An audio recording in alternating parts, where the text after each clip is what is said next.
Bollywood crazy hero Hrithik రోషన్తో కలిసి young tiger NTR నటిస్తున్న భారీ spy action entertainer బ్యాక్కొటేషన్ war 2 బ్యాక్కొటేషన్ Yash Raj films spy యూనివర్స్లో వస్తున్న ఈ మూవీకి బ్యాక్కొటేషన్ బ్రహ్మాస్త్ర బ్యాక్కొటేషన్ ఫేమ్ అయాన్ ముఖర్జీ రూపొందిస్తున్నారు.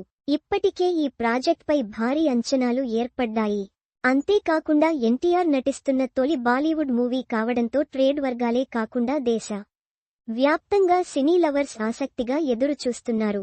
పాన్ ఇండియా మూవీకి మించి క్రేజ్ని సొంతం చేసుకున్న ఈ సినిమా కోసం ప్రపంచ వ్యాప్తంగా ఉన్న సినీ లవర్స్ ఆసక్తిగా ఎదురుచూస్తున్నారు. అంతేకాకుండా ఈ మూవీకి సంబంధించిన అప్డేట్ ఎప్పుడెప్పుడు వచ్చేస్తుందా అని 1000 కళ్లతో ఎదురు చూస్తున్నారు. వారి ఎదురు చూపులకు తెర దించుతూ చిత్ర బృందం ఈ నెల 20న ఎన్టీఆర్ పుట్టినరోజు సందర్భంగా సర్ప్రైజ్ ఇవ్వడానికి రెడీ అవుతోంది. శుక్రవారం ఎన్టీఆర్ అభిమానులకు ఈ నెల 20న సర్ప్రైజ్ ఇవ్వబోతున్నామని హృతిక్ రోషన్ సోషల్ మీడియా వేదికగా ప్రకటించడం తెలిసిందే. దీనికోసం ఎదురు చూడమంటూ హింట్ ఇచ్చాడు. ఈ పోస్టుకు సోషల్ మీడియా వేదికగా ఎన్టీఆర్ తనదైన స్టైల్లో రిప్లై ఇవ్వడం నెట్టింట వైరల్గా మారింది.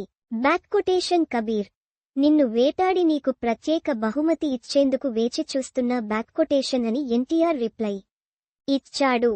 అయితే ఎన్టీఆర్ ఇచ్చిన రిప్లైలో కీలక విషయం ఒకటి బయటపడింది. ఇందులో హృతిక్ రోషన్ ని వెంటాడే పవర్ఫుల్ రా ఏజెంట్గా ఎన్టీఆర్ క్యారెక్టర్ ఉండే అవకాశం ఉందని స్పష్టమవుతోంది. ఆ విషయాన్ని ఇండైరెక్ట్ గా చెబుతూ ఎన్టీఆర్ పోస్ట్ పెట్టినట్టుగా తెలుస్తోంది. ఇదిలా ఉంటే ఇప్పటికే ట్రేడ్ వర్గాల్లో టాపిక్ గా మారిన ఈ మూవీని ఆగస్టు 14న భారీ స్థాయిలో రిలీజ్ చేయబోతున్నారు. కియారా అద్వానీ హీరోయిన్ గా నటిస్తున్న ఈ సినిమా బిజినెస్ కూడా రికార్డు స్థాయిలో జరిగినట్టుగా బాలీవుడ్ వర్గాల సమాచారం. తెలుగు డబ్బింగ్ హక్కులకు భారీ పోటీ నెలకొందని దాదాపు రూ.100 కోట్లకు పైనే బిజినెస్ జరుగుతున్నట్టుగా బాలీవుడ్ టాక్.